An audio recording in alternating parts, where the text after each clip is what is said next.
కృత్రిమ మేధ విస్తరిస్తున్న వేళ ఉద్యోగ భద్రతపై ఆందోళన వ్యక్తమవుతోంది. ఈ నేపథ్యంలోనే ప్రపంచ కార్మిక రంగానికి చైనా కోర్టు ఒక చారిత్రాత్మక తీర్పుతో భరోసానిచ్చింది.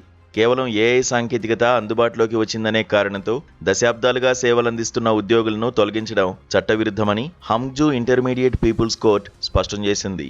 ఖర్చులను తగ్గించుకోవడమే లక్ష్యంగా మానవ వనరుల స్థానంలో యంత్రాలను ప్రవేశపెడుతున్న కంపెనీల ధోరణికి ఈ తీర్పు ఒక గట్టి హెచ్చరికగా నిలిచింది.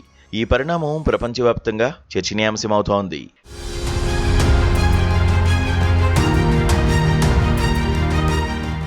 ఈ వివాదానికి ప్రధాన కారణం జవ్ అనే సీనియర్ టెక్ ఉద్యోగికి ఆయన పనిచేస్తున్న ఏఐ టెక్ కంపెనీకి మధ్య తలెత్తిన విభేదాలు.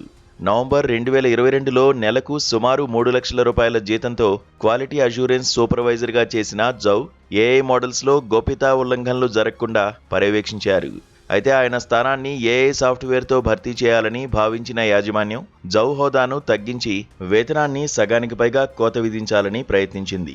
ఇందుకు ఆయన నిరాకరించడంతో సిబ్బంది ఎక్కువగా ఉన్నారనే సాకుతో కంపెనీ ఆయన్ను అకస్మాత్తుగా ఉద్యోగం నుంచి తొలగించింది. ఈ వ్యవహారంపై న్యాయ పోరాటం మొదలవగా దిగువ కోర్టు, ట్రైబ్యునల్ జవ్కు అనుకూలంగా తీర్పునిచ్చాయి.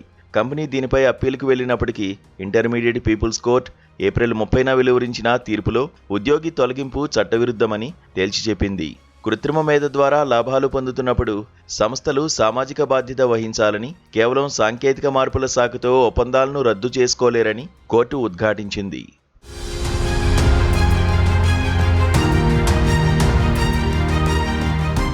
ప్రస్తుతం ప్రపంచవ్యాప్తంగా టెక్ దిగ్గజాలైన మెటా, అమెజాన్, వరాకిల్ వంటి సంస్థలు ఖర్చుల తగ్గింపు పేరుతో భారీగా ఉద్యోగాల కోత విధిస్తున్న తరుణంలో ఈ తీర్పుకి ప్రాధాన్యత సంతరించుకుంది.